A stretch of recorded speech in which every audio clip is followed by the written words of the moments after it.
자, 오늘 저희들 아주 큰 학회이신데 초국적 협력과 소통을 위한 대한민국 외교 60년 남방과 북방의 연결이란 대주제에 오늘 저희들은 제 네 번째 패널입니다. 특히 학문 후속 세대 패널로서 저는 오늘 사회를 맡은 건국대학교의 한인입니다. 만나서 반갑습니다. 그리고 오늘 학문 후속 세대 패널에 지정 토론을 해주실 재성훈 한국외대 교수님 나와 계십니다. 박수로 좀 맞이해 주시기 바라고요. 자, 그러면 오늘 세 편의 논문이 발표되도록 되어 있는데 원래 네 번째 발표였던 러시아 노동 인구 감소에 따른 국제 이주민 정책에 대한 연구, 극동과 북극 지역을 중심으로 한 이 주제를 네 분의 학생들이 글을 쓰신 것 같습니다. 도민지, 조은비, 양현정, 조수연 학생들께서 오늘 나와서 먼저 발표를 좀 해주시고 발표를 하실 때는 시간을 저희들이 2시간의 시간을 허락받았어요. 그래서 최대 20분 정도 발표해 주시고 토론해 주시는 지도 토론을 해 주시는 교수님께서 시간을 편안하게 해 주시면 좋을 것 같습니다. 그러면 먼저 도민지, 조은비, 양현정, 조수연 학생 대표해서 어떤 학생이 나오셔서 발표를 좀 해 주시면 좋을 것 같아요. 좀 박수로 맞이해 주시기 바랍니다.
네.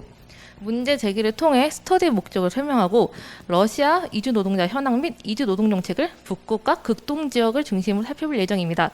그리고 한국의 이주 노동자 현황을 통해 러시아와 한국의 이주 노동 정책의 문제점을 파악하여 결론에서 저희가 도출한 시사점을 제시해 보고자 합니다. 네. 러시아와 한국은 가파르게 인구가 감소하고 있는 국가들입니다. 러시아의 경우 소비에트 연방의 붕괴 이후 옐친 대통령의 경제 개혁이 실패하자 인구가 급격하게 감소하기 시작했으며 2000년 푸틴 대통령은 인구 감소가 안보 문제라고 지적하는 등 인구 감소의 심각성을 인지하기 시작했습니다. 특히 2020년 코로나 팬데믹과 더불어 2022년 우크라이나 사태로 러시아는 더욱 급격한 인구 변화 위기를 겪을 예정이며 특히 러시아에서는 극동과 북극 지역이 이주민의 지속적인 유출로 인구 감소가 꾸준하게 지속되고 있는 지역입니다. 한국도 비슷합니다. 한국은 지방, 특히 농촌 지역의 인구 유출이 심각한데요. 인구 유출이 심각하여 인구가 감소하면 노동 인구가 감소하게 됩니다. 그리하여 러시아와 한국 모두 노동 인구의 감소에 따라 외국인 노동자의 수요가 확대되고 있는 전망입니다. 그리고 외국인 노동자의 수요가 확대되면 외국인 이주민과 국내 원주민과의 문화 충돌이 일어날 수밖에 없다고 생각을 합니다. 저희는 그래서 러시아가 외국인 이주민 정책을 통해 북극과 극동 지역의 노동력 부족 상황을 어떻게 타개하고 있는지, 그 정책이 실제로 효과가 있는지, 외국인 이주민을 포용하는 문제는 해결되었는지 연구함으로써 한국의 현 상황을 살펴보고자 합니다. 그러면 러시아 이주 노동자 현황 및 이주 노동 정책으로 넘어가겠습니다. 러시아는 인구 감소 해결 정책을 지속적으로 펼쳐나왔는데요. 2006년 모성 자산 프로그램, 그리고 2007년 러시아 2025 인구 증가 프로그램 등을 통해 2014년에 러시아 인구수는 약 1억 4,300명으로 증가했습니다. 하지만 그래프를 보시면 그래프에서 나오다시피 인구는 다시 점차적으로 감소하여 2018년부터 인구의 증가율은 0.0% 미만을 웃돌게 되었습니다.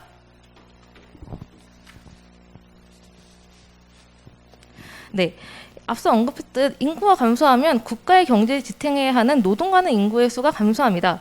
그리고 러시아는 1992년부터 2011년까지 자연 인구가 감소하면서 2015년 이후 노동시장에 투입될 노동가능 인구가 줄어들었습니다.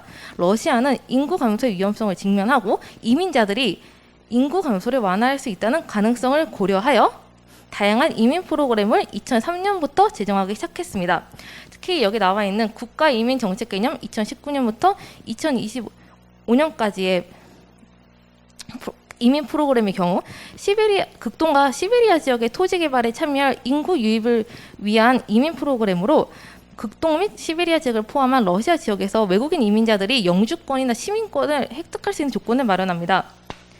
이렇게 2003년부터 실시된 이민 프로그램으로 해외에서 러시아 국내로 유입되는 이주민의 비율은 크게 늘었습니다. 네, 그러면 구체적으로 북극과 극동 지역을 특정해서 설명을 해보겠는데요.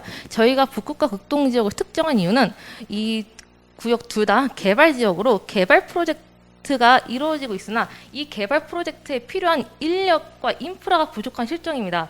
그래서 이 인력을 끌어들이기 위해 여러 가지 이주 프로그램을 제시하고 있는 지역인데요. 우선 북극 지역의 경우 이 북극 정책 2035와 북극 개발 및 국가 안보 전략 2035 등을 통해 거주민들의 삶의 질 개선과 전략적 자원 개발, 경제 사회 발전 가속화를 위한 메커니즘 조성 및 북극 지역 경제 활동과 경제력 강화를 위해 정부가 북극 지역에 꾸준히 투자를 하고 있습니다.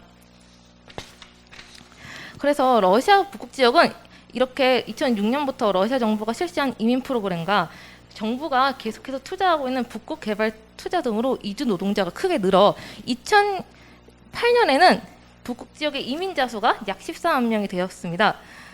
하지만 그 이후 2008년에 세계 금융 위기가 시작되어서 이민자 수가 약간 감소하였으나 2014년까지 약 10만 명을 유지했고요. 또 2014년부터 이제 크림 합병 사태로 러시아의 국내 정세와 이제 서방의 경제 제재 때문에 이주 노동자 수가 또 한번 크게 줄어 5만 명대로 감소했다고 합니다. 근데 이제 비록 이주 노동자의 수가 지속적으로 감소하고 있는 추세는 보이지만 이제 이는 러시아가 처한 국내적 그리고 국제적 정세가 특수하고 이런 경우에 이주 노동자들이 경제 상황이 악화된 국가의 노동 인력으로 갈 이유가 없다는 것을 생각한다면 이제 러시아의 이민 정책과 북극 개발 투자가 적어도 2010년대 중반까지는 이주 노동자 증가에 도움을 주었다고 추측할 수 있습니다. 네, 다음은 극동 지역으로 넘어가 보겠습니다. 극동 지역은 러시아 전체 면적의 40.6%를 차지하지만 인구는 고작 러시아 전체 인구의 5.56%를 차지하고 있는 지역입니다. 하지만 극동 지역은 북극과 같이 국가의 이익과 안보를 위해 인구의 자연 증가와 인구 유입 등 인구 증가 프로그램이 필요한 지역입니다. 네, 실제로 2009년 극동 개발 마스터 플랜을 수립한 러시아는 2012년 블라디보스토크 에이펙 정상회담을 시작으로 중앙 정부가 본격적으로 극동에 투자하면서 인구 유입이 일어나는데요. 러시아 정부는 2015년에는 극동 인력 개발청을 극동 지역에 설립해 이제 극동 지역의 홍보와 전문 인력 양성 추진을 통해 인력 확보를 지원하는 등 다양한 노력을 기울이고 있습니다.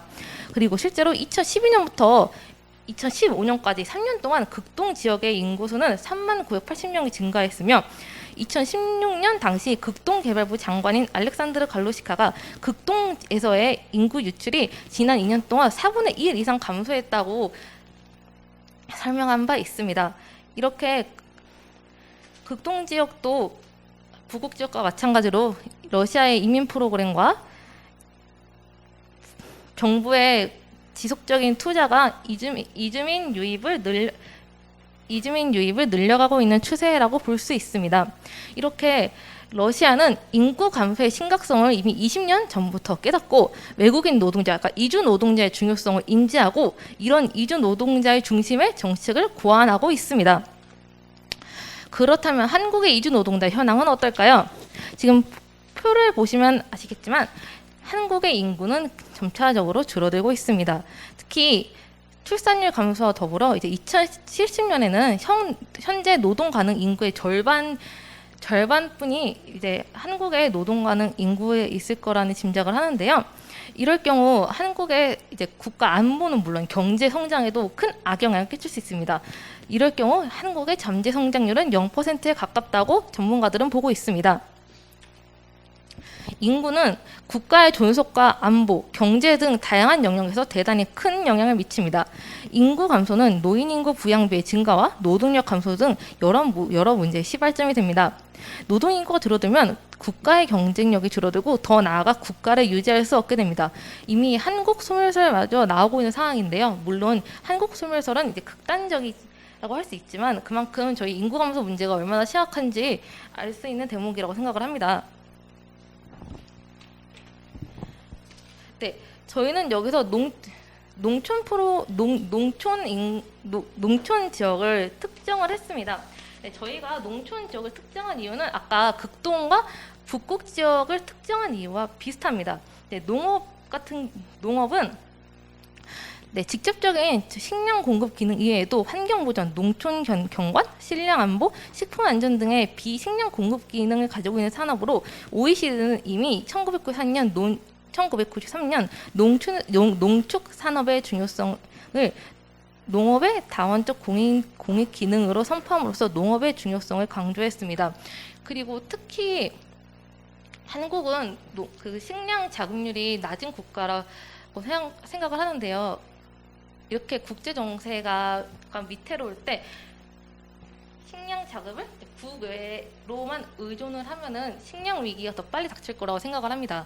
그래서 농촌을 발전시킴으로써 식량 자급률을 증가시켜 식량 위기에서 좀 더 한 걸음 물러날 수 있으면 좋겠다는 생각을 함으로써 이제 농촌 지역을 특정하게 되었습니다. 네, 하지만 농촌 지역도 이미 인구가 심각하게 감소하고 있는 현황입니다. 행정안전부는 2011년 10월 인구 감소 지역으로 전국 89곳을 지정했는데요. 이 중 농촌 지역이 대부분이라고 합니다. 특히 농촌은 고령화 역시 심각하고요. 따라서 농촌은 고령화와 인구 요출 및 자연 감소로 노동 가능 인구가 현저하게 감소를 하고 있습니다. 그리고 이때 바로 외국인 노동자가 등장하게 되는데요. 실제로 지금 한국에서는 외국인 노동자들이 농촌 지역에서 부족한 일손을 채우고 있다고 합니다. 그래서 저희의 그 한국의 이주 노동 프로그램은 일단 2004년에 제정된 고용 허가제가 있습니다. 네. 그리고 또 외국인 계절 근로자 프로그램 등을 도입해서 한국은 농촌의 노동력 부족 상황을 타개하기 위해서 외국인 노동자를 농어촌에 유입하는 정책을 시행했고, 네, 실제로 농촌 노동력의 비율에 외국인 노동자가 상당수를 차지하게 되었습니다. 여기 지금 보시면 2019년 기준 고용 허가제를 통해 농업부문 고용 허가제를 통해서 이제 이주 노동자로 들어오게 된 외국인들은 31,378명이라고 하고요. 계절 근로자만 해도 8,835명이라고 합니다. 이는 굉장히 큰 숫자예요. 네, 다음은 러시아와 한국의 이주 노동 정책의 문제점에 대해 살펴보겠습니다.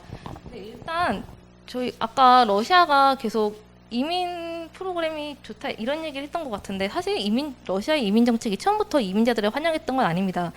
2001년에 채택한 법은 이제 반이주 성향이 강한 법이어서 러시아로의 이주를 감소시키는 계기가 되었고 인구 유입이 감소하자 노동력 차원에서 위기를 느낀 러시아가 이제 2005년부터 대외 이주 정책 노선을 다시 변경하게 됩니다.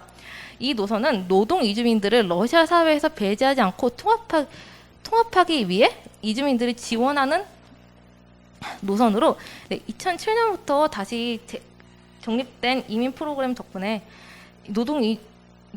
외국 이주민들이 다시 증가하게 되었고요. 이것은 통합 정책이 외국 이주민의 유입에 긍정적인 역할을 한다는 사실을 보여주었다고 생각을 합니다. 네, 하지만 러시아의 이주 노동자에 대한 태도는 결코 긍정적이지 않습니다.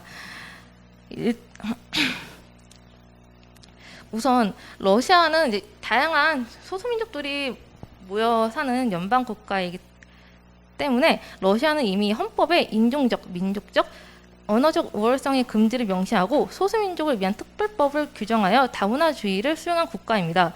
그래서 여기 지금 PPT에 나오면 볼 수 있듯이 이제 여러 가지 법을 제정하며 소수민족을 통합시키려고 했으나 이는 소수민족을 위한 법안이지 다문화 사회를 위한 법안이라고 말하긴 어렵다고 합니다. 게다가 러시아의 이주민 혐오가 갈수록 증가하고 있어서 특히 2010년에는 비합법 이주에 반대하는 운동 조직의 활동가들로 인해 외국인들과 러시아인들의 폭력 사태가 발생하는 등 지금 외국인 관련 범죄가 이제 늘어나고 있는 추세고요. 2017년 레바다 센터의 연구에 의하면 이제 러시아인의 67%가 이주 노동자들이 러시아를 침범하며 그들의 유입을 막아야 한다고 생각한다는 통계를 내었습니다. 네, 사실 한국도 마찬가지입니다. 한국도 역시 이제 외국인 노동자를 이제 배척하는 국가라고 볼 수 있죠. 특히 러시아와는 다르게 한국의 단일 민족 신화가 외국인 혐오 현상을 키우고 있습니다. 사실 한국도 1990년대 출산율의 하락과 외국인 노동자의 수요 증가 그리고 농촌에서의 결혼 정년기 여성의 부족 현상으로 여성들이 결혼의 형태로 국내에 들어오게 된 것이 이주의 시작이며 2005년부터 본격적으로 국가 주도의 다문화 정책이 실시되었으나 2022년인 현재 지금까지 다문화 정책엔 큰 발전이 없다고 사료됩니다. 특히 아까 언급했던 고용허가제는 이제 이주 노동자보다는 고용주에게 더 유리하고 이제 한국인 고용주에게 더 유리하고 이주 노동자를 착취하기 쉬운 구조의 반노동 정책이기 때문에 이주 노동자들에게는 좀 더 불리한 법안이라고 볼 수 있습니다. 네, 다음은 이제 저희가 도출한 시사점을 제시하겠습니다. 일단 러시아와 한국 모두 인구 감소로 인해 외국인 유입이 절실한 상황입니다.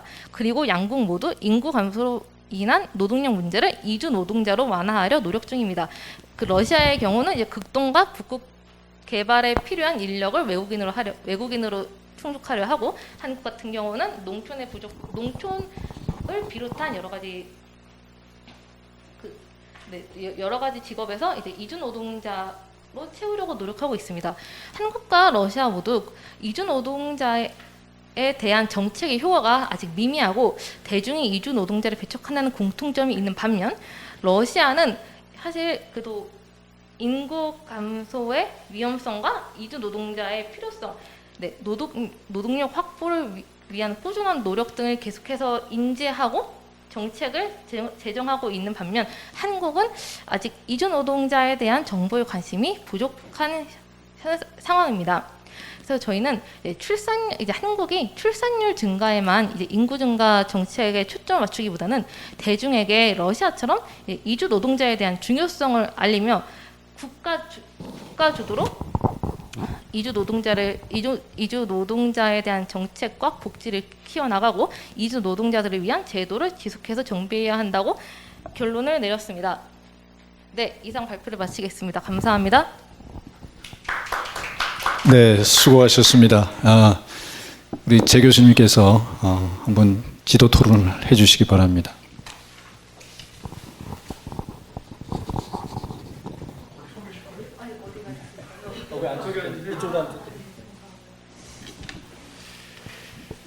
예, 지도 토론은 우리 좀 과한 말 같고요. 다 공부하는 사람들이고 저는 좀 우리 그 사회를 보시는 우리 선생님보다는 제가 공부를 좀 한 기간이 적지만 먼저 좀 공부한 사람 선배된 입장에서 몇 가지 코멘트를 좀 드리도록 하겠습니다. 일단은 이제 제가 원래 받은 원고하고 오늘 발표하신 그 목차가 좀 다르더라고요. 처음에 받은 원고하고 처음에 받은 원고의 목차는 조금 난감한 상황이었습니다. 왜냐하면 이제 장절의 장의 제목과 그리고 절의 내용도 별로 일치하지 않고 이제 문제가 있었는데 이 부분을 이제 발표문 제출 이후에 좀 개선을 하신 것으로 이렇게 보입니다. 먼저 이제 드리고 싶은 거는 가장 중요한 거는 러시아와 한국을 비교한 이유를 모르겠습니다. 사실. 왜냐하면 대개가 이런 정책을 비교할 때는 모범적인 사례를 찾고 그 모범적인 사례에서 무엇을 우리가 이제 배워야 되는가를 주로 합니다. 주로 정책 연구라는 게 되게 그런 거고, 물론 실패 사례에서도 찾을 수가 있겠죠. 근데 실패 사례에서 찾는 거는 러시아도 실패, 러시아도 문제, 한국도 문제라면, 근데 이제 그 문제의 내용은 좀 다르잖아요. 또 디테일을 보면. 그렇다면 결국 어떤 시사점을 도출할 수 있는지가 애매하다. 근데 결국 도출한 시사점은 인식을 바꾸고 제도를 정비해야 된다. 그러니까 너무 얻어낸 결론이 너무 소박한 거죠, 사실. 그럼 뭐 연구를 하지 않아도 어느 정도 직관으로 알 수 있는 것들을 굳이 연구할 이유가 있는가? 이거는 제가 보기에는 여기 마트로시카 TV라고 되어 있는 거 보니까 누군가가 이 주제를 관련된 걸 해라고 해서 했을 가능성이 높다고 생각이 들고요. 그다음에 또 하나 이제 얘기할 거는 이민과 이주, 이주민 정책과 이주 정책, 또 이민 정책, 이 용어가 굉장히 혼재되어 있습니다. 이제 영어로 하면 이제 같은데 한국어로 하면 이게 차이가 있거든요. 이 개념 정의가 분명히 해야 될 것 같아요. 근데 이 과정에서 또 어떤 문제가 생기느냐? 러시아의 통계나 아니면 통계는 뭐 이른바 국제 위주, 그러니까 인바운드 한 거죠. 그걸 이제 보시는 것 같은데 내용상 보면 국내 이주의 인원을 다 포함하고 있어요. 특히 그렇죠. 예를 들어 극동 헥타르 프로그램 같은 거는 국내 이주를 촉진시키기 위한 의도에서 만든 거예요. 그러니까 여기서 소개한 대부분의 정책들 중에 거의 90%는 국내 이주, 그러니까 극동 지역의 인구를 늘리기 위한 방식이거든요. 근데 이 본인들의 연구 주제는 국제 이주란 말이죠. 그러면 사례가 적합치 않은 거죠. 러시아가 국제 이주를 촉진시키기 위해서 하는 정책이 아닌 거예요. 그래서 이런 문제가 있다는 생각이 들고요. 그다음에 좀 차근차근히 좀 보면 이 연구 문제가 노동력 부족 상황을 어떻게 타개하고 있는지, 그 정책에 실제로 효과가 있는지, 외국인 이주민을 포용하는 문제 해결되는지, 이렇게 연구 문제가 세 가지를 보겠다고 했으면 사실은 세 개의 장이 할애되어야 됩니다. 연구 문제 하나당 한 장씩이 할애돼야 된다. 대개 일반적으로 그렇다. 그렇게 구성을 해야 될 것 같고, 그 다음에 또 하나는 또 이것도 지적해야 되겠는데요. 극동과 북극을 굳이 지역으로 한정했어요. 이것과 농촌 지역이 대비가 되는지는 뭐 그건 잘 모르겠고, 극동과 북극 지역으로 한정했는데 외국인 혐오의 문제는 어디가 더 크냐면 대도시가 큰 거예요, 사실. 그러니까 문제점은 대도시에서 찾고 통계는 극동 북극에서 끌어온다 그러면 좀 문제가 있는 거죠. 예. 그 부분도 지적할 수 있고, 그다음 또 하나 제가 두서없이 좀 말씀드린 것 같아서 좀 죄송하긴 한데, 러시아도 중국도 이게 뭐 계절적 이주가 있지만 러시아도 계절적 이주가 많아요. 특히 북극 지역에는 많아요.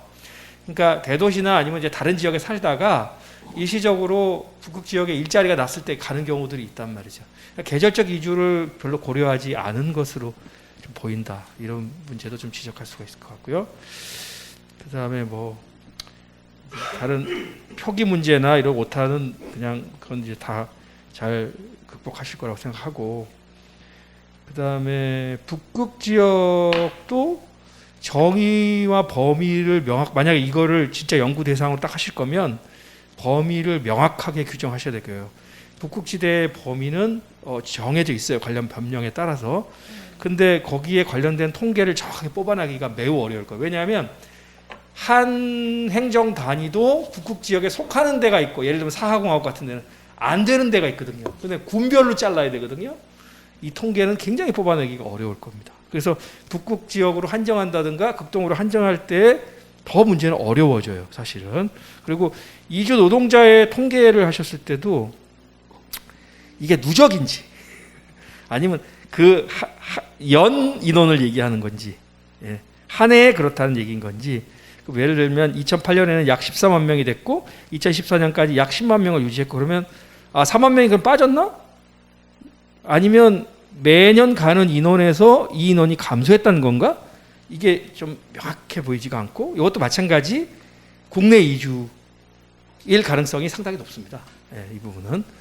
예, 그리고 한국과 러시아의 여긴 또 이주 노동 정책이네요, 그죠?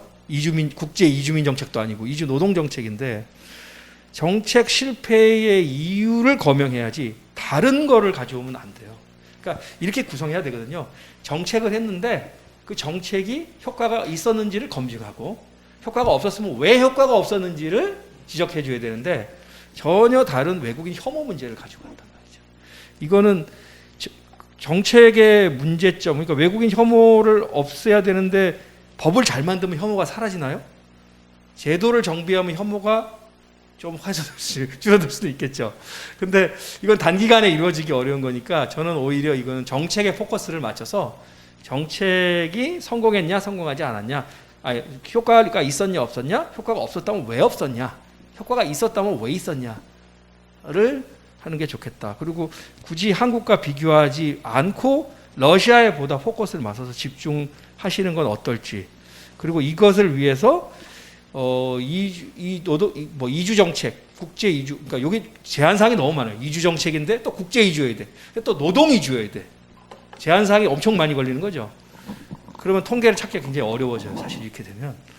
그러면 그 정책에 좀 더 포커스를 맞춰서 정책에 그걸 평가하고 했으면 좋겠다, 이런 생각이 들고요.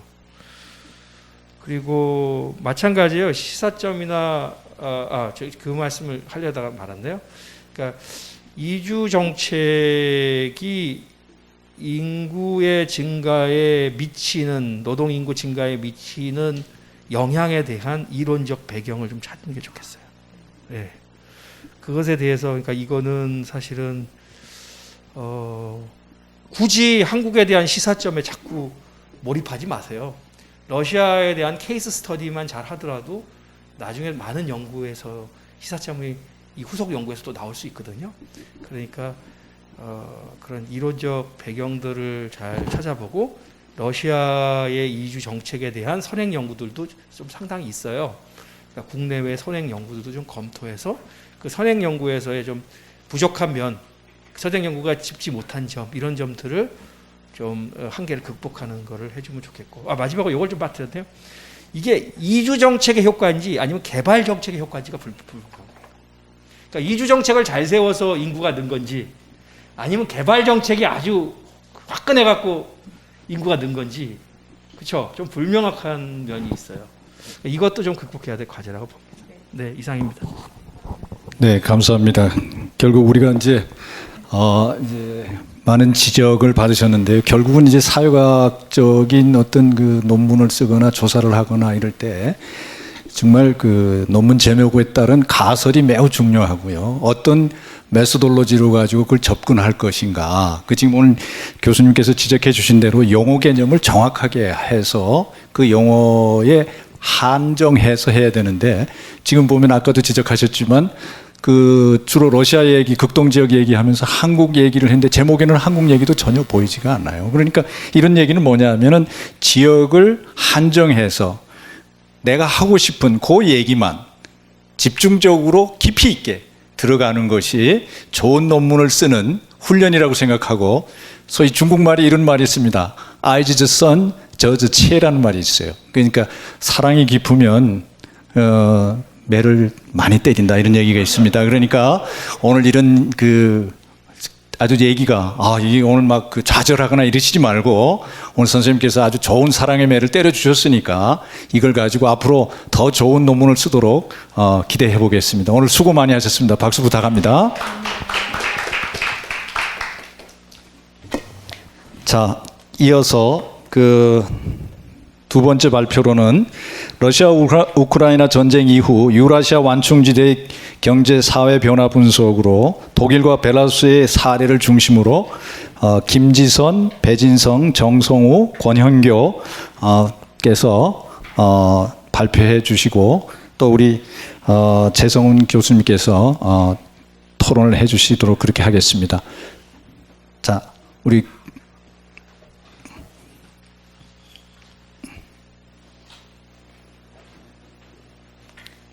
여기 자리가 그러니까 한 학생만 나와서 이거 하고 한 학생 발표하시고 이렇게 하시면 좋을 것 같은데. 네, 여기. 네. 저쪽에서 발표해 주시고. 네.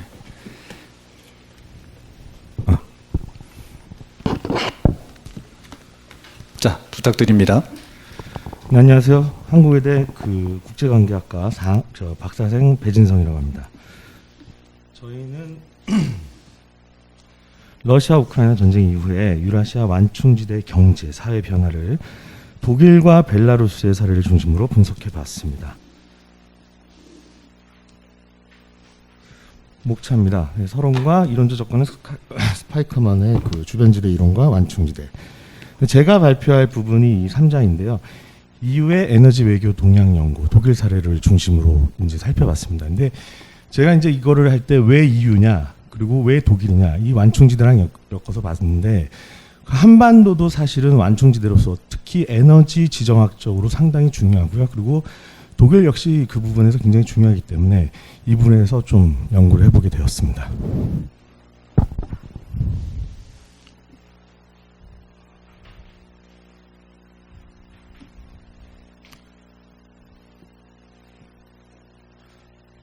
네, 서구의 지정학에서 스파이커먼은 핫트랜드, 즉 강대국보다는 린랜드, 주변지대가 중요한 전략적 지역이라는 주장을 했습니다. 따라서 본 논문에서는 이를 완충지대라는 유의한 정의로서 연구 사례를 검토하였고 그 사례로 독일과 벨라루스를 살펴봤습니다. 다음. 자, EU의 에너지 외교와 독일입니다. EU의 에너지 외교는 90년대 중반부터 공급 안정성, 경제 경쟁력, 환경 지속 가능성을 정책 목표로 추진해 왔으며 대표적 정책으로 에너지 로드맵 2050, 에너지 그린딜이 있으며 최근 우크라이나 사태를 계기로 러시아산 수입 의존을 감축 행동 계획인 리파워 EU 입법 문서를 3월 8일 발표했습니다. 이후의 에너지 외교는 러시아와 상호 의존 관계, 신기후 체제 대응 선두주자의 특징이 있습니다. 따라서 이러한 EU의 에너지 외교를 주도하고 있는 핵심 국가인 독일의 사례를 연구했습니다. 독일은 EU의 그린 에너지 정책을 주도하는 대표적 국가이고 러시아와 상호 전략적 파트너로 경제와 에너지의 협력 관계입니다. 특히 2010년 이후 탈석탄, 탈원전, 재생에너지 확대 등 에너지 전환 정책을 펼쳐오고 있으며 러시아산 에너지 수입 비중이 굉장히 높습니다. 독일의 에너지 외교 사례를 연구하기 위해 에너지 트릴레마 지수와 독일의 지정학적 환경을 활용하고자 했습니다.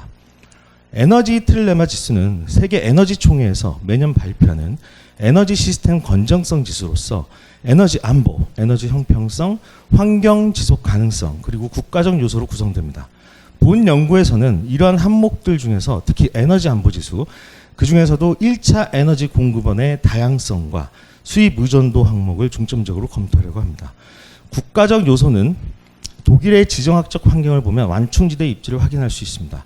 독일은 입지를 활용하여 러시아와 노르트 스트림을 연결하여 천연가스 확보 및 EU 내 가스 공급 허브를 추구하였습니다. 즉 수익 확보에서 더 나아가 수출까지 추진하려는 전략이었지만 현재는 우크라이나 사태로 중단 중입니다. 네, 독일의 현황입니다. 앞에서의 에너지 트릴레마 지수에서 독일은 2021년 세계 7위의 우수한 국가입니다. 단 에너지 안보 지수도 높긴 하지만 상대적으로 취약하기도 합니다. 특히 그중 높은 에너지 수입 의존도와 낮은 1차 에너지원 확보가 불안 요소입니다.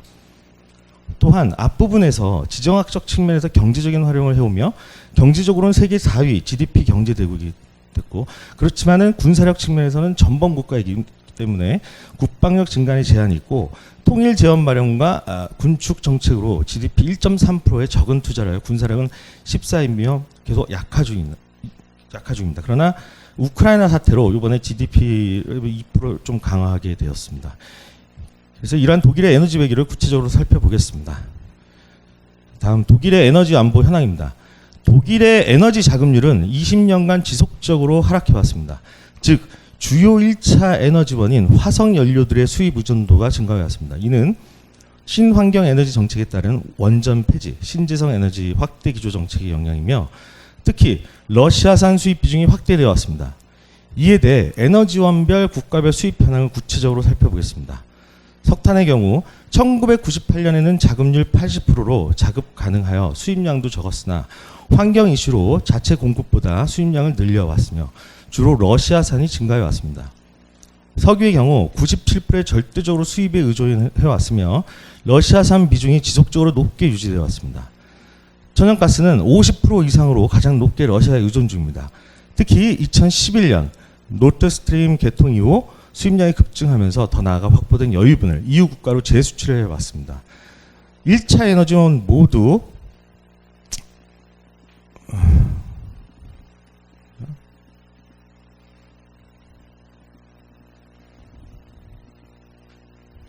죄송합니다. 모두 높은 수입 의존도 러시아산에 집중된 상황입니다. 다음, 독일의 에너지 정책, 에너지 전환의 성공과 한계입니다. 독일은 EU의 대표적인 친환경 정책 국가로 그 모범적인 에너지 전환을 달성했습니다. 발전원의 비중 변화를 보면 발전원 비중이 획기적으로 변화하였습니다. 1990년에 주요 발전원인 석탄과 원자력은 급감하고 2018년에는 상대적 친환경 화석 연료인 천연가스와 재생에너지로 전환했습니다. 그 아래 그래프를 보시면은 최근의 실시간 발전량입니다. 대표적인 재생에너지인 풍력, 태양광 발전의 경우 계절별, 기후별 편차가 크기 때문에 여전히 석탄, 가스, 원자력 기반의 전통적인 에너지원이 절반 이상의 전력을 공급해 주어야 함을 알 수 있습니다. 즉, 친환경 에너지로의 에너지 전환 정책은 평균적으로는 성공적이나 결국 1차 에너지원의 안정적인 확보가 에너지 안보의 필수임을 보여줍니다. 이러한 상황에서 우크라이나 사태가 발발하면서 독일의 에너지 전략은 변화가 필요하게 되었습니다. 다음. 우크라이나 사태 전후 에너지 전략입니다. 그 에너지 커플링에서 디커플링으로. 이 다음 자료를 보시면 독일은 기존에는 에너지 소비에서 러시아산 수입 비중이 절대적이었습니다. 즉 수입 의존도가 높은 동시에 공급원 다양성이 부족한 에너지 안보 상황이었습니다. 특히 러시아는 지정학적으로 위험도가 높은 국가지만 상호 경제적 이익을 추구한 결과입니다. 따라서 올해 우크라이나 사태 이후 에너지 안보를 위한 러시아와의 에너지 디커플링 전략을 펼치게 되었습니다. 작년 대비 올해 7월 20일 기준으로 천연가스는 55%에서 26%, 석유는 35%에서 12%, 석탄은 50%에서 8%로 러시아산 수입이 감소 중입니다. 이를 위해 공급 측면에서는 기존 수입선 물량 증가와 단기 공급 대체안으로 수입 다각화를, 수요 측면에선 각 부분별 소비량 조정을 통한 물량 최소화를 추진하여야 합니다. 석탄은 탈탄소 조정으로 자립 가능한 에너지원이며 석유도 미국, 노르웨이 등 기존 거래선에서의 수입량 증가로 대응이 용이한 편입니다. 그러나 천연가스는 러시아산 비중이 높고 파이프라인 공급에 편중되었기에 공급 대체가 난해한 상황입니다. 뒤늦게 임시로 LNG를 수입하는 FSRU, 무유식 천연가스 저장 및 재기화 설비, 임대를 추진 중인 상황입니다. 이건 좀 시간이 좀 오래 걸린다고 합니다. 한 1, 2년 정도. 다음, 독일의 에너지 외교 평가 및 시사점. 그러면 독일의 에너지 외교에 대한 평가와 시사점을 정리해 보겠습니다. 독일은 선도적인 에너지 전환 리더로서 지속적으로 노력해왔으며 그 결과 재생에너지 비중을 지속적으로 증가해온 에너지 전환 모범 국가입니다. 그러나 에너지 트릴레마 관점에서 보면 에너지 형평성과 환경 지속 가능성 등 경제적인 측면에서 치중된 정책을 펼쳐왔기 때문에 근본 우크라이나 사태 발발 후 안보 측면의 대비가 부족했음이 나타났습니다. 우크라이나 사태로 에너지 가격이 급등하면서 에너지 의존율이 높기에 대응이 어려웠으며 특히 러시아산 수입 비중이 높기에 공급 다각화가 부족했던 천연가스가 불안 요소가 되었습니다. 천연가스의 디커플링을 위한 다양한 전략에서도 8에서 22%의 물량 부족이 예상됩니다. 결국 개인, 기업, 국가 등 모든 구성원들이 단기적으로 어려움을 겪게 됩니다. 앞서 보셨듯이 에너지는 기간별 평균 개념보다 실시간으로 준비되어 있기 때문입니다. 따라서 근본 에너지 안보 위기 사태를 극복하기 위해 자립 가능한 재생 에너지 개발을 가속화해야 되고 석탄 발전의 사용 기간 연장 및 중립 에너지원인 원자력 발전에 적극 활용을 해야 되고 천연가스 공급 방법의 다각화, LNG 같은 그런 것들이 필요할 것입니다. 즉 지정학적 측면에서 에너지 안보 강화를 추진해야 할 것입니다. 자, 한국은 독일과 매우 유사한 에너지 안보 상황입니다. 즉 수입 의존도가 95% 이상이며 수입 경로상 지정학적 위험이 높은 환경입니다. 따라서 친환경 에너지 정책 추진과 동시에 전통 에너지원의 공급 다각화, 원자력의 적극 활용을 함께 준비하여야 안정적인 에너지 시스템을 구축해 나갈 수 있을 거라고 생각됩니다. 발표 마치겠습니다. 네, 다음으로는 벨라루스의 지정학과 한국의 북방 외교에 대해서 발표하겠습니다. 본 연구는 학문적 분석보다는 한국인들에게 생소한 국가인 벨라루스를 이해하는 시간이 되었으면 좋겠습니다. 본 연구는 러시아 우크라이나 사태로 인해 지정학적 중요성이 부각되고 있는 벨라루스에 대해 살펴보는 것을 목적으로 합니다. 러시아 우크라이나 사태는 전 세계적 에너지 경제 안보를 위협하는 지경 지정학적 충돌이며 한반도 평화와 안보 및 대외 경제 교류 등의 중요한 변수로 작용한다고 할 수 있습니다.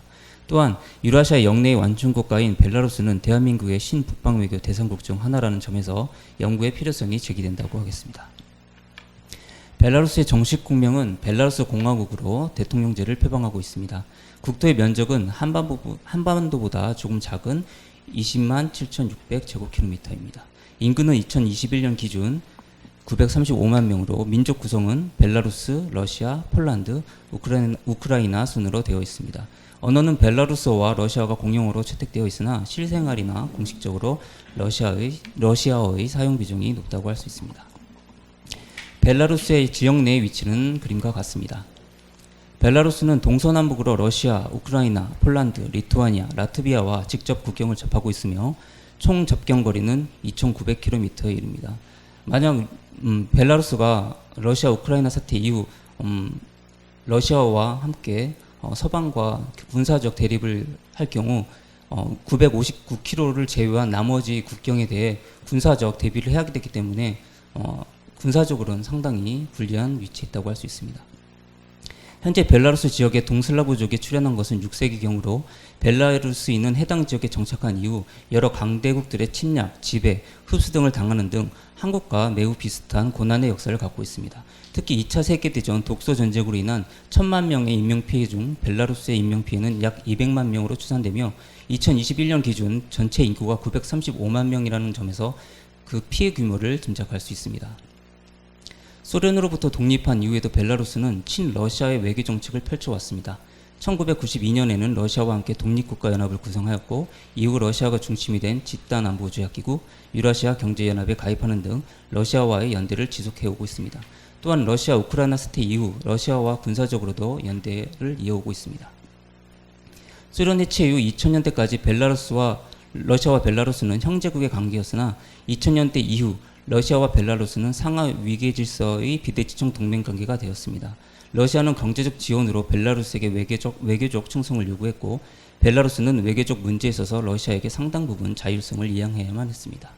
그러나 2004년과 2007년 가스관을 둘러싼 양국의 갈등과 2020년 대선 직전의 러시아 용병 체포 사건 등은 양국의 관계가 악화될 수도 있다는 가능성을 내포하고 있습니다. 벨라루스는 2020년 8월 이후 대선 부정선거 의혹, 항공기, 민항기 강제 착륙 사건, 중동 난민의 주변국 국경 이동 등으로 서방뿐만 아니라 주변국과의 마찰을 이어오고 있습니다. 또한 올해 10월 말 예정된 나토의 핵 억제 훈련으로 인해 영내 긴장감은 더욱 고조되고 있습니다. 또한 어제 러시아는 핵 억제 훈련의 대응으로 3대 핵전력을 이용한 훈련을 실시하였습니다. 루카센코 대통령은 1994년 집권 이후에 2022년 현재까지 29년간 장기 집권을 이어오고 있습니다. 공포 정치로도 유망한 루카센코 대통령은 유럽의 마지막 독재자라는 오명 또한 갖고 있습니다. 특히 루카센코 대통령은 소비에트 탈퇴, 소련으로부터 독립 이후에도 소비에트의 향수를 이용하여 대통령에 당선되었고, 이를 자기 자신의 정권 유지의 일환으로 사용하고 있습니다. 벨라루스의 경제 규모는 세계 71위로 기계 제조 산업, 석유화학 산업, IT 산업에서 경쟁력이 있는 것으로 평가받습니다. 천연 자원이 거의 없어 러시아의 원유와 천연가스에 대한 의존도가 높으며 벨라루스의 대외 수출 비중 중 50% 이상을 러시아가 차지하고 있습니다. 벨라루스의 유라시아 경제연합 가입은 벨라루스가 경제 성장을 토대했다는 마련했다는 평가를 받고 있으나, 이는 다시 말해 대러시아 의존도를 더욱 높임과 동시에 경제적 자립으로 가는 길이 더 멀어졌다고 해석할 수 있습니다. 또한 소련 독립 이후 3번에 걸친 디노미네이션은 벨라루스의 경제 취약성이 드러난 좋은 예라고 할 수 있습니다. 벨라루스의 시민운동은 2020년 대선 이후 시작되었으며 대선 결과 발표 이후 더욱 격화되었습니다.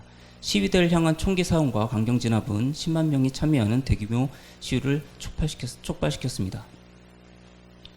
벨라루스는 지정학적 특수성으로 인해 민족 형성의 기회를 놓쳤으며 소련 독립 직후 민족주의자들에 의해 민족주의 고취운동이 전개되었으나 94년 루카센코 대통령의 집권 이후 벨라루스의 민족주의는 후퇴하였습니다. 친러시아 성향의 루카센코 정부를 향한 최근의 반정부 시위는 1995년 당시 벨라루스 국민 대다수가 러시아와의 통합을 원했던 때와는 반대라는 점에서 시사하는 바가 크다고 할 수 있습니다. 다음은 민족주의를 상징하는 백적배 국기를 사용한 시위대의 사진입니다.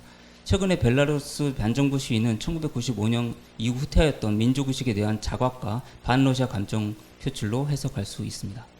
벨라루스는 노태우 정부가 정식 수교를 맺었던 구소련의 구성국으로 김대중 정부가 표방했던 철의 실크로드의 연장선상에 놓인 국가임과 동시에 문재인 정부의 신북방 외교 14개국 대상국 중 하나라고 할 수 있습니다. 대벨라루스의 북방 외교는 북방 지역의 벨라루스를 대상으로 한다는 점에서 북방 외교, 또한 후발 선진국가의 역할을 강조했다는 점에서 중견군 외교, 또한 문화와 같은 소프트 파워를 활용한다는 점에서 공공문화 외교의 특징을 지닌다고 할 수 있습니다. 그러나 8,000km가 넘는 물리적 거리와 유라시아 영내 정치 외교적 상황으로 인해 양국 간의 교류는 경제 협력과 문화 교류를 통한 공공 외교적 교류가 주를 이루고 있습니다. ODA 차원으로 2018년부터 진행되고 있는 경제 발전 경험 공유 사업은 벨라루스의 경제 체질 개선과 한국과의 경제 협력 확대를 기대할 수 있다는 점에서 주목할 만하다고 할 수 있습니다. 그러나 대한민국 정부는 2022년 3월 서방과 함께 러시아를 포함한 벨라루스에 대한 경제 제재를 시행함으로써 벨라루스 북방 외교의 그 성격과는 조금 다른 행보를 이어오고 있습니다. 1993년 이후 양국의 교육은 규모가 증가해 왔으나 주요 교육 국가들에 비해 그 규모가 매우 작은 편에 속합니다. 벨라루스의 전체 교육 대상국 중 대한민국은 59위로 전체 교역 금액의 0.3%에 해당한다고 할 수 있습니다. 특히 양국의 주요 협력 분야는 정보통신 분야로서 서방에서 강화하고 있는 보호무역 주역과 관세 장벽과 조금은 상대적으로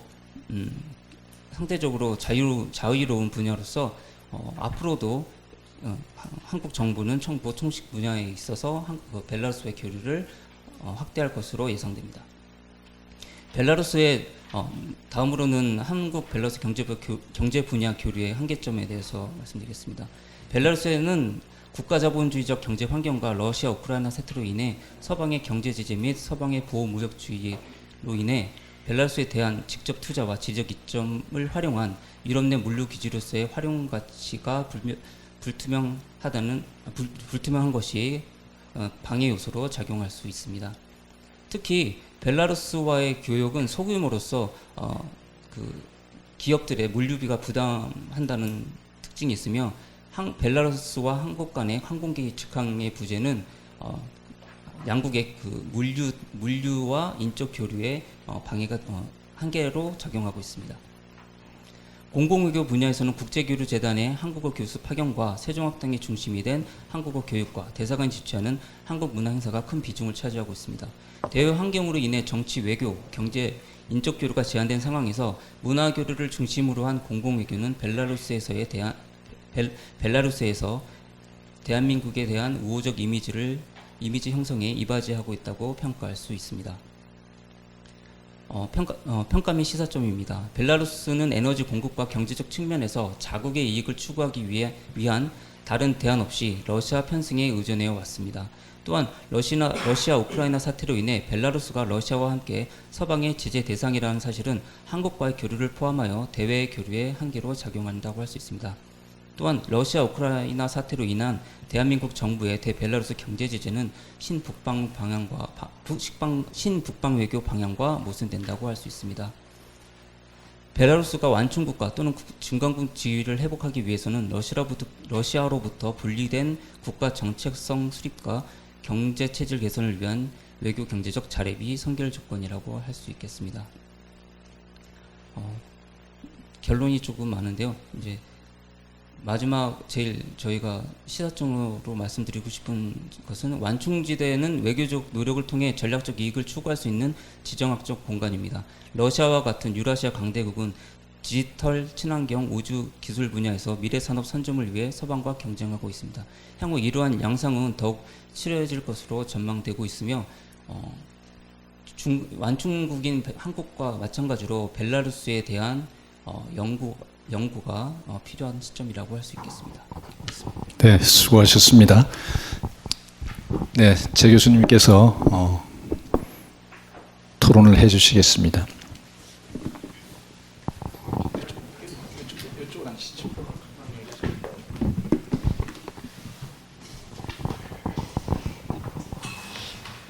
예, 왜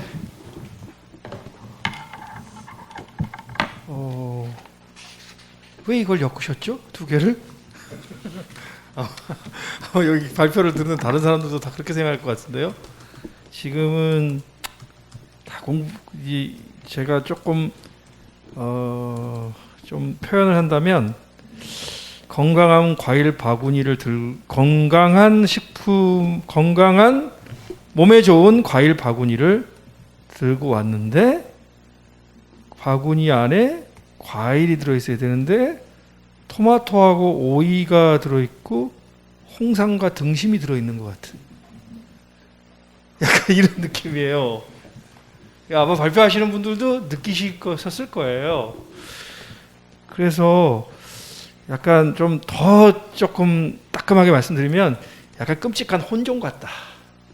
이걸 왜 이렇게 엮었지? 라는 생각이 들어요. 솔직히. 자, 제목이 러시아 우크라이나 전쟁 이후 유라시아 완충지대의 경제사회 변화 분석이면 완충지대라는 것이 이런 조건 하에서 러시아 유라시아 전쟁이라는 요인이 경제사회의 변화를 일으켰다고 봐야 되는 거죠. 완충국이라는 조건 하에 처해 있으니까 이 영향 하에서 샥이 또 온 거죠, 하나가. 그죠? 그래서 경제사회가 변화됐다고 해야 되는데 일단 벨라루스 편은 벨라루스 개황이죠. 벨라루스 개황으로 보입니다, 솔직히. 그리고 독일 사례를 중심으로 했는데 독일 사례가 아니라 EU의 에너지 외교인데 사실 독일의 에너지 외교죠. 근데 이거는 그냥 독자적으로 하나의 논문을 하나 가지고 오신 것 같은 느낌이 듭니다. 그래서 전반적으로 제목과 또 있죠. 주변지대 이론과 완충지대는 도대체 왜 얘기한 거냐는 생각이 들어요. 이론적 배경은 데코레이션이 아니고 내가 연구 문제를 푸는 데 있어서 기준이 되는 거거든요. 연구 문제를 풀어야 되는데 어떻게 풀 것이냐, 이 이론이나 이론적 백그라운드나 아니면 분석 틀을 가지고 이 문제를 풀어보겠다가 돼야 되는데 이 이론적 접근이 아무런 역할을 못하고 있습니다. 그러니까 결론을 쓰셨는데 이런 이상한 결론이 나오는 거죠. 완충지대는 외교적 노력을 통해 전략적 이익을 추구할 수 있는 지정학적 공간이다. 러시아와 같은 유라시아 강대국은 미래산업 선점을 위해서 서방과 경쟁 이런 거 분석하셨나요? 전혀 그런 거 분석 안 하셨는데요. 그러니까 결론은 연구 문제, 그러니까 서론에서 설정한 연구 문제의 답이어야 하거든요. 본문의 요약이 아닙니다. 예. 물론 본문의 그 결론을 소개하기 위해서, 그러니까 답을 제시하기 위해서 본문의 흐름을 제시하실 수는 있지만 결국엔 서론에서 설정하신 연구 문제의 답은 이것이다라고 하셔야 되는데 전혀 다른 이야기가 되고 있는 것 같습니다. 그리고 또 하나 좀 지적드릴 문제는 제목도 그래요. 우크라이나 전쟁 이후는 아니에요. 지금 이 전쟁은 계속되고 있는 상황이고, 그리고 사실 이것도 어려워요. 움직이는 타겟을 쫓는 것은 좀 힘들어요. 예. 연구를 되게 시간적 범위가 무한히 열려 있는 거잖아요. 이거는 그러니까 시간적 범위를 한정해서 할 필요가 있습니다. 움직이는 타겟을 맞추기는 굉장히 어렵거든요. 그리고 이것도 굉장히 제가 이거 꼭 지적을 한번 드려야 돼 생각했는데, 발표문을 공동으로 쓰셨는데 저자의 학위 논문에 인용할 예정이라고 하면 학위 논문을 공동으로 쓰신다는 얘기가 돼요. 그러면 4명이 공동으로 이 논문에 기여하셨는데 어떤 사람이 독점적으로 또는 몇몇 사람이 그 중에 일부가 단독으로 학위 논문에 썼다고 하면 연구윤리 문제가 될 수 있어요. 그러니까 이거는 좀 깊이 생각을 안 하신 것 같다는 생각이 듭니다. 그리고 또 과도한 표현들이 조금씩 보입니다. 예를 들면 우크라이나 정복은 포기될 수 없는 강대국 패권치고, 그러니까 사회과학에서 굳이, 그러니까 뭐 제가 최근에 어떤 토론을 했는데 우크라이나 에너지에 관련된 것을 대러 제재하고 그 러시아의 대응이었는데 크림반도 강제병합이라는 표현을 어떤 분이 쓰셨더라고요. 그래서 논쟁의 여지가 있거나 아니면 굳이 이 논지와 관계 없는 것은 가능하면 중립적인 표현을 쓰는 것이 좋다라고 얘기했습니다. 그리고 약간 드라이하게 표현을 해야만 더 설득력이 항상 있어 보여요. 그러니까 감정이나 가치가 최대한 투영되지 않아야만 더 설득력이 있다. 이 말씀을 드리고, 그 다음에 이건 사실 2개의 연구를 따로 하셔야 될 것 같아서 제가 이거 지적하는 게 맞는지는 모르겠지만, 독일과 벨라루스를 완충지대 또는 완충국이라고 정의하려면 그러니까 정의해야 해요. 예, 규정을 해야 돼요. 증명을 해야 돼요. 증명을. 그런데 감사하게도 저의 글을 좀 인용해 주셨는데 하필이면 제가 프로토타입으로 쓴 글들을 많이 인용하셨네요.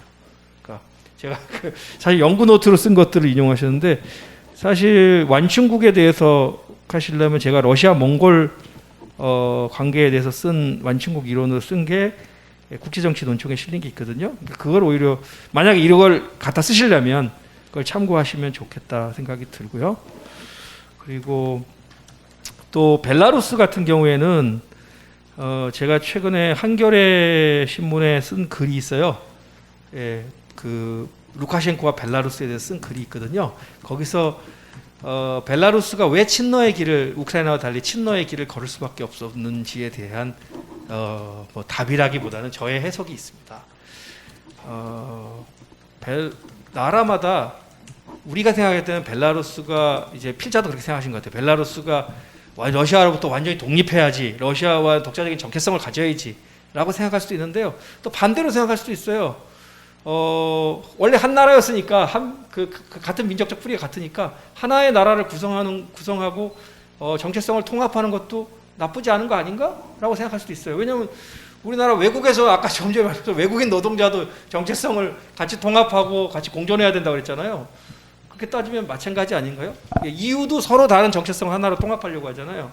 그러니까 좀 국제정치라는 게 항상 선과 악이나 정답이 있는 것이 아니니까 좀 열고 생각하시면 좋겠어요. 벨라루스 같은 경우에는 내륙국이고 자원이 없어요. 그리고 인구도 아까 말씀하셨다시피 적어요. 그러니까 독립국으로서 경제 발전을 할 수 있는 토대가 거의 없는 거예요. 우크라이나와 전혀 다른 환경인 거예요. 근데 루카셴코 대통령은 뭘 했냐면 저렴한 가격에 러시아 친러 정책을 취하면서 저렴한 가격에 러시아 에너지 자원을 사와서 그거로 경제 기적을 만들었어요.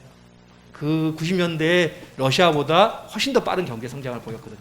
게다가 러시아 같은 급격한 체제 전환도 하지 않고 또 그렇게 했습니다. 국가가 경제에 대한 영향력을 유지하면서도 그렇게 했기 때문에 옐친 대통령보다 루카셴코 인기가 훨씬 좋았어요. 러시아에서.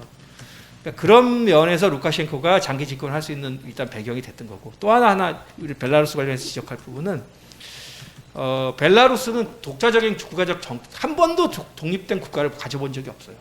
역사에서. 그건 사실 우크라이나도 마찬가지입니다. 한 번도 독립된 국가를 가져본 적이 없어요. 그러니까 정체성 자체가 우크라이나는 다만 여러 강대국대 지배를 받으면서 민족주의가 좀 생겼지만 특히 이제 폴란드로부터 독립을 하기 위해서 많이 생겼지만 서부 지역, 특히 갈리치아 지방, 벨라루스는 그런 역사도 별로 없어요. 그러니까 반 루카셴코 시위대도요 반로가 아니에요, 이 사람들이. 네. 오히려 이 사람들이 러시아에 호소하러 가기도 하고 그랬어요. 그러니까 그거를 이제 우크라이나의 기준으로 해서 우리가 벨라루스를 보게 되면 좀 이상하게 보일 수도 있지만 그 나라마다의 특성이 있다는 거를 고려하셨으면 좋겠다, 이런 말씀 좀 드리고요. 그다음에 뭐 자잘한 지적들은 그냥 넘어가도록 하겠습니다. 자잘한 것들은 넘어가고, 그리고 독일과 관련해서 제가 뭐 큰 코멘트는 아니지만 이것도 조금 한번 봐야 돼요. 그 연구를 하시면서 참고가 되실지 모르겠는데, 독일이 러시아가 이뻐서 또는 유럽 국가들이 러시아가 너무나도 좋아서 러시아로부터 에너지를 수입한 게 아니에요. 너무나도 저렴한 가격에 제공해 주니까 그걸 쓴 거죠. 그러니까 유럽의 경제적인 그 풍요의 경제적인 그 번영의 배경에는 싼 러시아의 에너지가 있었던 거죠. 근데 독일 같은 경우에 이렇게 저렴한 에너지를 공급받으면서, 저렴한 가격에 에너지를 공급받으면서 동유럽에 많은 투자를 했어요. 잘 아시겠지만 동유럽의 공장도 폴란드, 체코, 헝가리의 공장들이 많거든요. 그래서 사실 독일 경제가 흔들리게 되면 지금 대러 제재 자체가 지금 그런 거잖아요. 러시아에 대한 제재를 하니까 유럽 경제가 어려워져요. 유럽 경제가 어려워지고 특히 독일 경제가 어려워지면 유럽 경제가 다 어려워지는 거죠. 근데 동유럽이 그럼 또 직격탄을 맞아요. 독일 경제가. 그래서 이렇게 좀 연결돼 있다라는 것들을 한번 좀 반영하시면 어떨까 하는 생각도 듭니다. 그리고 다른 거는 이미 뭐 다 말씀드린 것 같아갖고 이 정도로 마무리하도록 하겠습니다. 그리고 형식적인 면에서 어떤 데는 내주, 어떤 데는 각주, 법문주, 어떤 데는 뭐 각주 이렇게 또 돼 있기도 하고 형식도 통일이 잘 안 돼 있고, 그래서 저는 여전히 궁금하기도 하고 여쭤보고 싶은 것이, 두 개의 그냥 논문을 따로 발표하셨으면 좋았을 텐데 왜 그러셨나 좀 의문스럽게 합니다. 네, 교수님 아주 꼼꼼하게 잘 지적해 주셨고요. 예, 그 논문을 쓰시거나 앞으로 학문을 하는 과정에서 한번 그 논문을 쓰기 전에 그 어떤 그 도표를 하나 만들어서 그 내용들을 하나씩 이렇게 집어넣다 보면은 중복되는 부분이라든가 이런 것들을 걸러낼 수가 있고, 자기의 생각들을 해서 한번 그 계획표를 한번 만들어 보는 것이 굉장히 도움이 되실 거라고 생각합니다. 그러니까 오늘 그 논문이 이게 두 편을, 의욕이 굉장히 강했던 것 같아요. 이걸 설명하기 위해서 벨라루스 얘기도 좀 설명하고 이런 것들을 하고 싶었는데 의욕이 너무 좀 앞서다 보니까 이제 이런 좀 지적을 받지만 앞으로 더 좋은 논문을 쓰실 거라고 기대하고 있습니다. 오늘 수고 많이 하셨습니다. 예, 감사합니다.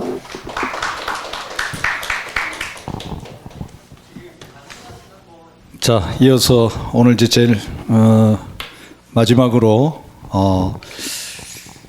세 번째 발표입니다. 대만 정체성의 대중국 이탈에 관한 악셀 호네트의 인정투쟁을 바탕으로 라는 주제로 박근찬, 박태식 두 학생께서 발표를 해 주시겠습니다. 아까 그 처음에 얘기한 것처럼 한 20분 정도 발표하시고 그렇게 이제 토론회는 오늘 우리 공유식 그 교수님께서 와서 지도 토론을 해 주시겠습니다. 자, 시작하십시다.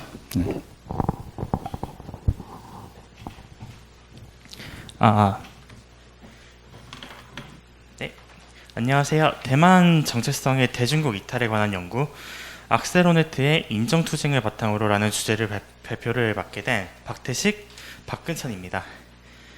저는 발표의 전반부를 진행하게 될 박태식이라고 합니다. 그럼 발표 시작하겠습니다.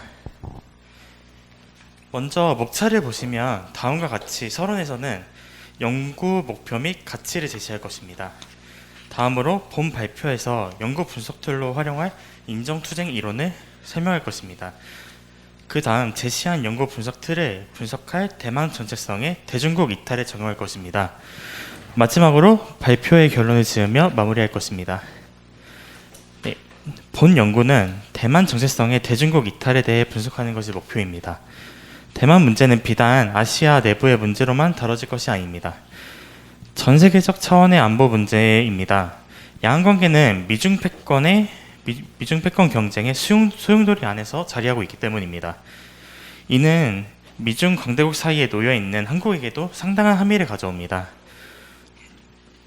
따라서 관련하여 본 주제를 연구하는 것은 초국적 협력과 소통을 위한 대한민국 외교 60년이라는 본 연합학술 대회의 연구 방향과 연계되리라 판단하기에 그만한 가치를 지니고 있다고 생각합니다. 이러한 대만 문제를 들여다보는 데 있어서 앞서 언급한 미중 패권 경쟁뿐만 아니라 대만 내부, 이를테면 대만 정체성도 중요합니다. 따라서 본 연구는 대만 정체성의 대중국 이탈을 집중적으로 분석하고자 하는데 연구 분석 틀로는 악셀 호네트의 인정투쟁 이론을 활용할 것입니다. 그의 이론은 인정의 유형을 나누고 각각에 대한 무시의 형태를 구분하고 있습니다. 또한 무시의 결과로 인해 인정투쟁이 발생함을 이야기하고 있습니다. 이것이 대만 정체성의 대중국 이탈을 분석하는 데 있어서 구조적 연관성이 존재한다고 보여집니다. 따라서 본 논문은 이러한 이유로 해당 연구 분석 틀을 활용하고자 합니다. 호네트는 인정투쟁을 설명하는 데 앞서서 인정의 유형에 대해 이야기하고 있습니다. 자기 확신, 존중, 사회적 가치 부여가 바로 그것입니다. 우선 자기 확신은 인간이 타인으로부터 자신의 신체 혹은 자주적인 욕구에 대해 적절한 보호를 받고 인정을 받을 때 획득할 수 있습니다. 자신의 몸과 정신이 타인으로부터 받아들여진다는 것은 그만큼 자신의 존재를 확고히 하고 신뢰할 수 있다는 의미이기 때문입니다.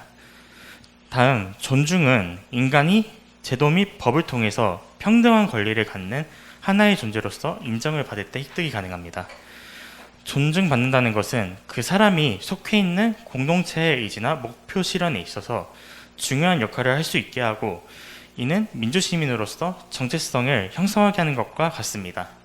마지막으로 사회적 가치 부여는 인간이 사회에서 자신만의 특성 혹은 능력을 정당히 인정받게 되었을 때 추구하는 가치가 비록 서로 다르더라도 각각 정당한 가치로 인정받아 다원화된 사회로의 발전을 전망할 수 있을 때 획득이 가능합니다. 그래서 사회적 가치 부여 또한 민주적 시민 정체성을 형성하게 하는 중요한 요인이 될 수 있습니다. 이와 같은 인정이 무시당하게 될 때 우리 인간들은 투쟁을 일으키게 되는데 그것이 바로 인정투쟁입니다. 호네트는 이러한 무시의 형태를 세 가지로 규정되었던 인정 양상에 맞추어서 분석을 하였는데 이는 다음과 같습니다. 첫째, 자기 확신에 대한 위협으로는 학대, 폭행을 들 수 있습니다. 이는 신체 및 정신에 대한 자유의지, 즉 자도성을 훼손하는 행위로서 자기 확신을 상실하게끔 합니다. 둘째, 존중하지 않고 무시하는 행위로는 권리 부정 및 제외를 둘 수 있습니다. 이는 법과 제도를 통해 보호받아야 할 개인의 권리를 훼손하는 행위입니다. 이러한 상황에서 인간은 더 이상 법과 제도의 울타리 안에서 스스로의 권리를 보장받을 수 없고 이러한 자신의 모습을 발견하게 되었을 때 자기에 대한 존중을 상실하게 됩니다. 그리고 셋째, 사회적 가치 부여에 대한 무시로는 명예와 존엄성에 대한 부정 및 모욕이 있습니다. 여기서 명예와 존엄성은 보편적 인간으로서 갖는 그것을 포함하여 특정 사회 내에 구성원으로서 부여받게 되는 것을 의미하고 있습니다.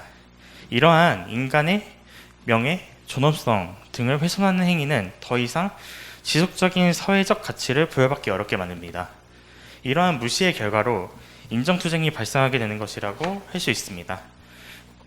다음은 이러한 분석의 틀을 가지고 대만 정체성의 대중국 이탈에 어떻게 연계 및 적용이 되는지 살펴보도록 할 텐데 여기서부터는 박근찬 학생이 이어서 진행하겠습니다.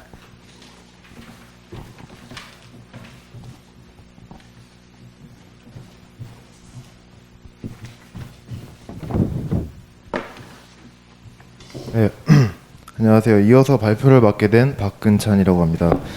네, 저는 앞서 박태식 학생이 설명했던 인정투쟁 이론을 대만 정체성의 대중국 이탈에 연계 및 적용해 보려고 합니다. 네, 우선 인정을 규정하는 자기 확신, 존중, 사회적 가치 부여가 대만 사례에서는 어떻게 연계되는지를 살펴보도록 하겠습니다. 첫째, 대만인들은 그들이 대만인이기에 앞서서 하나의 온전한 자주성을 지닌 인간이기를 욕망합니다. 이러한 욕망이 타인을 통해서도 인정받기를 희망합니다. 즉 스스로가 타인으로부터 인정과 배려의 대상이 되기를 바라는 것이라 할 수 있겠습니다. 타인에게 온전한 상태의 나로서 인정받게 되는 것은 자기에 대한 확고한 믿음을 지니게 하는데요. 바로 자기 확신을 갖게 하는 것입니다. 둘째, 존중의 측면에서 살펴보자면 대만인들은 대만 정부가 민주적 가치를 바탕으로 제정한 법과 제도의 테두리 안에서 평등한 권리를 보장받으며 존중받기를 희망합니다. 셋째, 사회적 가치 부여의 측면에서 살펴보자면 대만인들은 자신들만의 특성 혹은 고유성을 인정받고자 합니다. 이를 통해 그들은 대만인으로서의 명예와 존엄성을 유지하려 하고 사회적 가치를 지속적으로 부여받고자 합니다. 여기서 중요한 점은 대만인들의 자주성, 민주가치 및 권리, 특성 및 고유성 등을 인정의 핵심 대상이라고 할 수 있는데요. 이들이 서로 연계돼서 대만 정체성을 형성한다는 것입니다. 네, 현재 이러한 대만 정체성이 인정의 측면에 있어서 중국 공산당의 대대만 통일사유비 전략으로부터 무시를 당하고 있는 것으로 판단됩니다. 네, 그래서 현재 대만의 인정 핵심 대상에 대한 중국 공산당의 무시가 발생되고 있는데 우선 대만인들의 자주성에 대한 중국 공산당의 무시를 살펴보자면 다음과 같습니다. 2019년 홍콩 송환법 반대 시위 당시 중국 공산당은 홍콩 당국을 통해서 홍콩 시민들을 강경 진압하였습니다. 당시 홍콩 경찰은 시위대를 해산시키고자 곤봉, 고무탄, 최루 스프레이, 최루탄, 심지어 실탄 총격까지 활용하였습니다. 중국 공산당의 이러한 폭력적 대응은 홍콩인들의 인정 핵심 대상인 자주성을 무시하고 부정하는 행위라 볼 수 있습니다. 대만인들은 이 같은 홍콩의 상황이 미래의 대만에서도 일어나게 되는 것은 아닐지 염려하게 됩니다. 자신의 신체와 정신이 스스로의 것이 될 수 없는 홍콩인들의 모습을 통해 대만인들은 간접적으로 자주성을 인정받지 못하고 무시당하게 되는 상황을 감지하는 것이라 할 수 있습니다. 다음으로 대만인들의 민주가치 및 평등한 권리에 대한 중국 공산당의 무시에 대해 살펴보면 다음과 같습니다. 대만인들은 민주주의를 기반으로 한 제도 및 법의 울타리 안에서 자신의 권리를 보호받으며 살아가고 있습니다. 그러나 중국은 사실상 사회주의 일당 독재 체제로 국정이 운영되는 상황입니다. 이렇듯 대비되는 체제와 제도를 지니고 있는 양안을 중국 공산당은 중국식으로 통합하려 하고 있습니다. 중국식 대대만 통일 정책의 근간은 바로 일국양제입니다. 이를 받아들이게 된다면 대만도 홍콩과 마찬가지로 결국에는 중국 공산당이 운용하는 제도 및 체제 아래 중국의 일개 성과 같은 지위로 전락하게 될 수밖에 없습니다.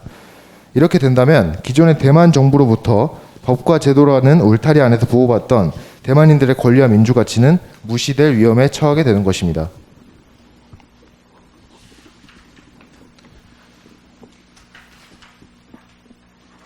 마지막으로는 대만인들의 특성 및 고유성에 대한 중국 공산당의 무시입니다.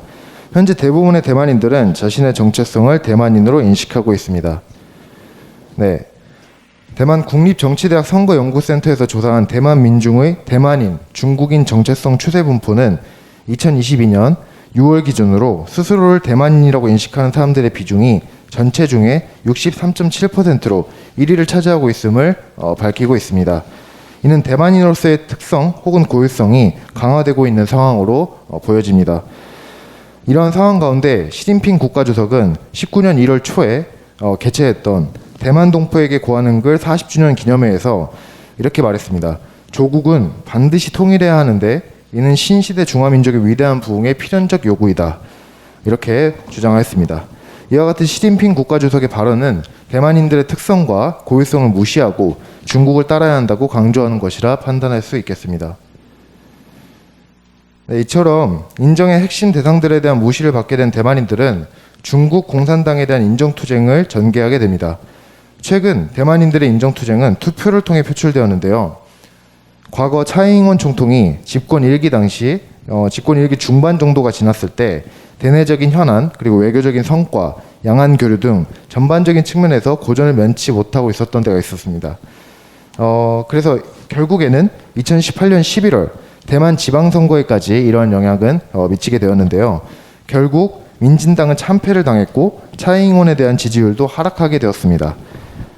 하지만 2019년 1월 시진핑이 대만과의 통일 과정 중에 무력 사용을 배제하지 않겠다고 한 것과 같은 해 6월 홍콩에서 발생한 시위에 대해 강경하게 진압한 것으로 인해서 대만 민중들에게 반중 감정이 확산되었습니다. 이는 다시 민진당과 차이잉원에 대한 지지율 상승으로 이어졌습니다. 결국 2020년 1월에 실시되었던 제15대 대만 총통 부총통 선거에서 민진당의 차이잉원이 대승을 거두며 재집권할 수 있게 되었습니다.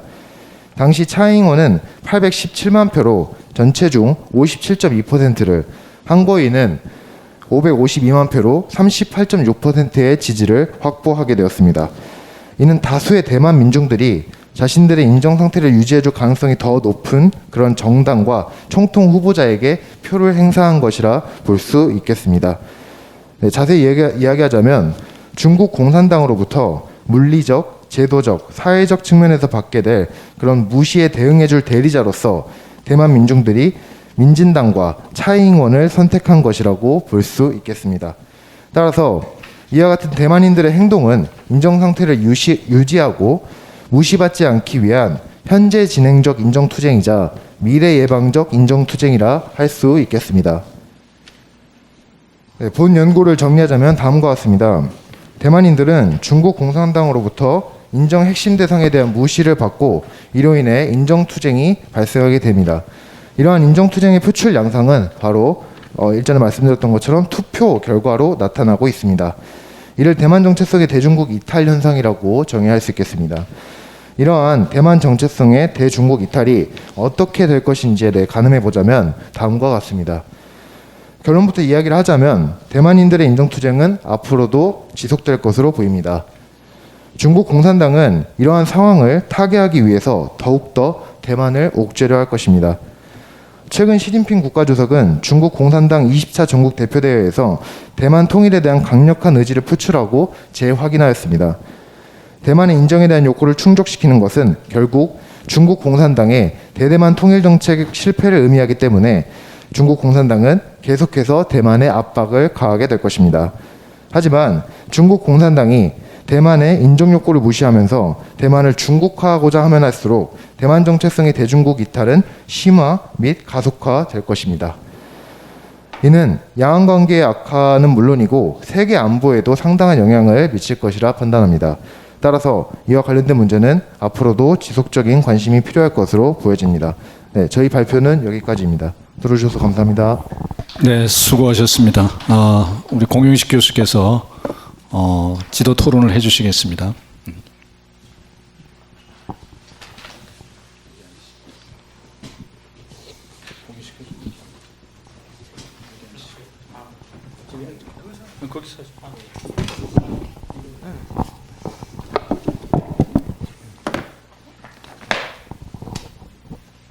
안녕하십니까, 공유식입니다. 발표 잘 들었습니다. 우리 박근찬 학생하고 박태식 학생 다 양박이 열심히 쓴 논문인데 지도라고 보기는 하다보다는 열심히 썼고요. 사실은 최근 들어서 대만 정체성에 관련돼서 인정투쟁이라는 분석 틀을 많이는 없어요. 그래서 아마 봤는데 지금 검색하다 보니까 연대 학위 논문 중에 한 챕터가 이제 대만의 이제 인정투쟁을 주권에 대한 자기 인정을 받으려는 그런 형태로 이제 분석한 논문이 있었습니다. 그래서 보니까 이제 아마 이광수 교수의 논문만 지금 봤는데 사실은 왜 이 대만에 대해서 정체성 문제를 인정투쟁으로 왜 대만서는 거의 그런 분석이 없거든요. 없죠. 찾아봤어요? 거의 없죠. 나도 지금 처음 봤습니다. 근데 대만 사람들은 이제 어느 정도 자기 그런 인정투쟁이라는 개념보다는 뭐 자기 민족주의나 아예 이제 요새 새로운 형태의 이제 민족주의, 특히 이제 뭐 베네딕트 앤더슨이 저 누구지? 이름이 제가 까먹었다.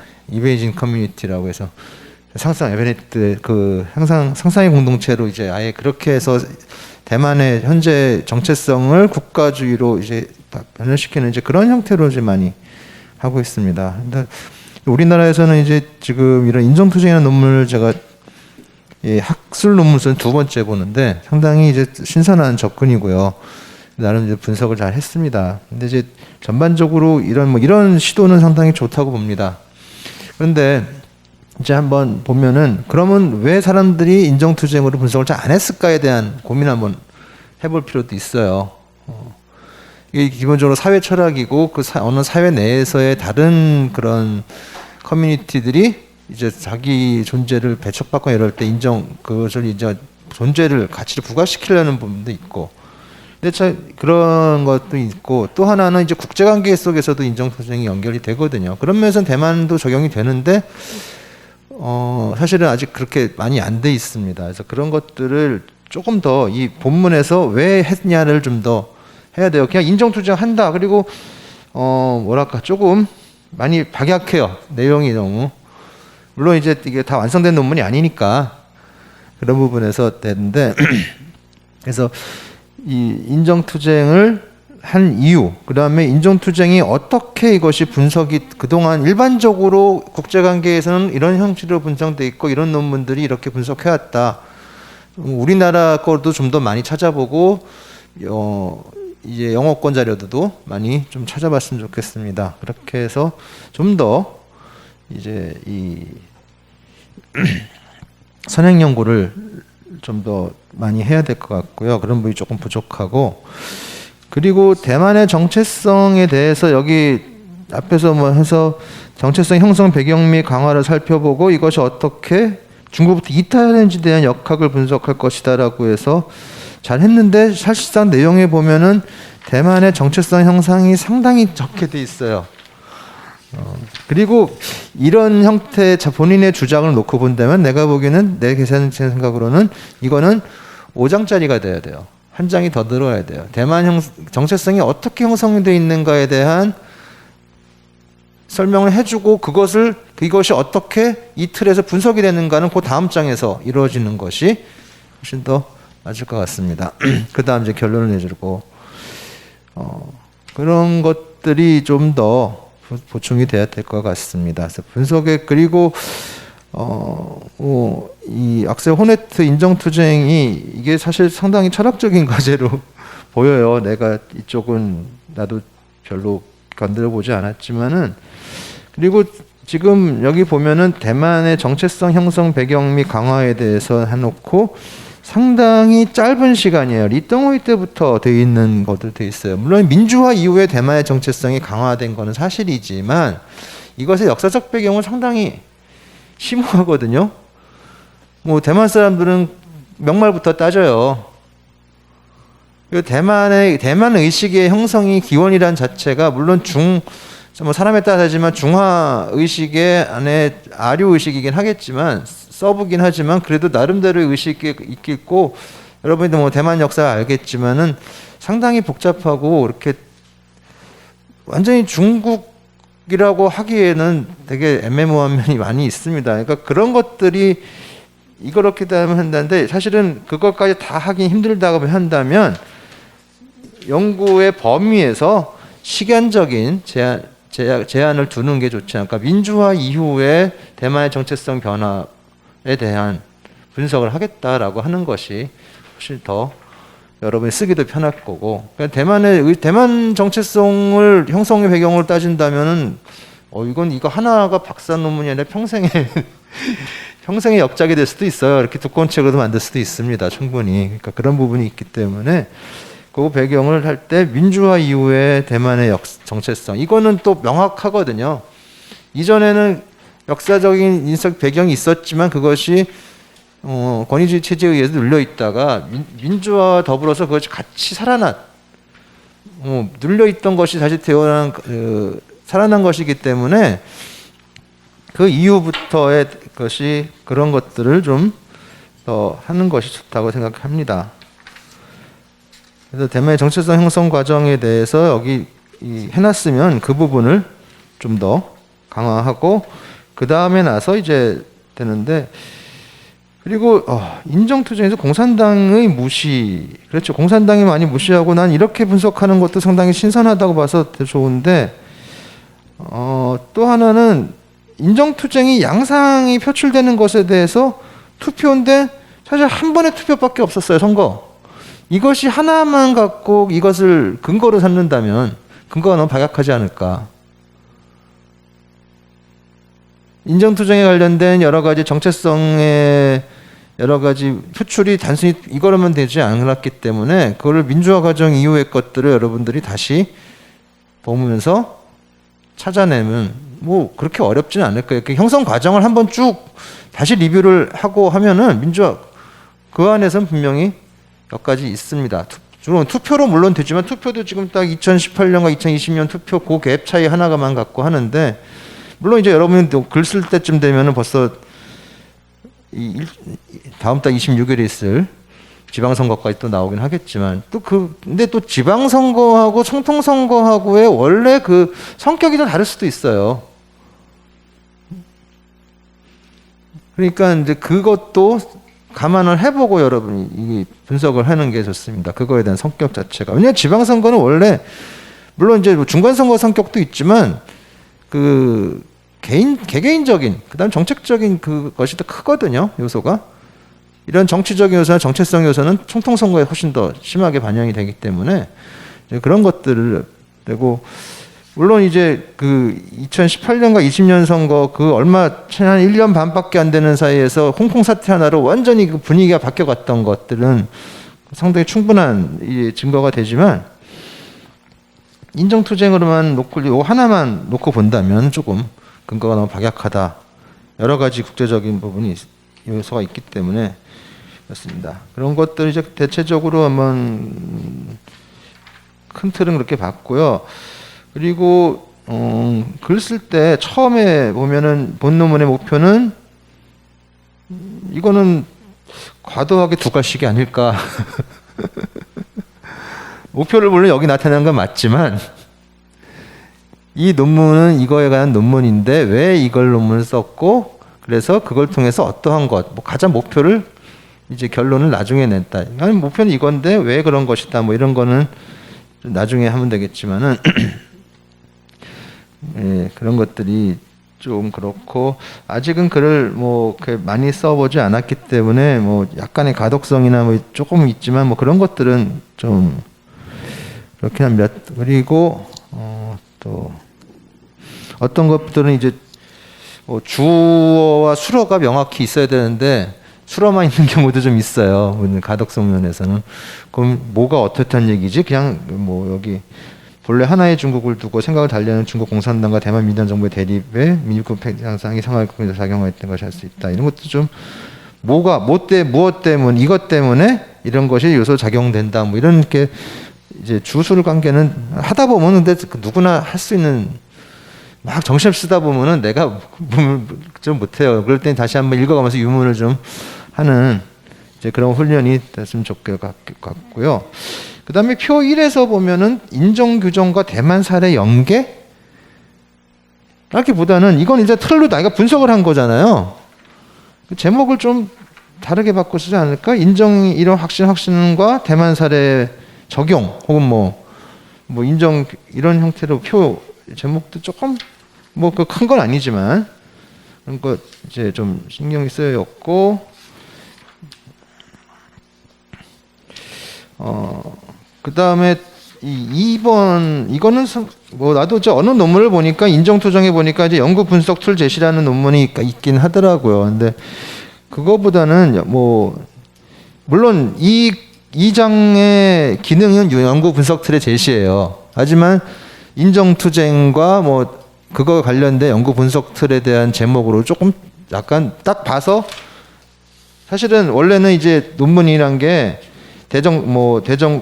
중국 대만 정체성의 대중국 이탈에 관한 연구에서 인정투쟁 바탕으로 하면은 하나 절이 딱 서론부터 결론까지 하고 이 중간의 절을 다 읽어보면 이 문장 제목과 내용들이 여기 하나씩 다 녹아 있어야 돼요.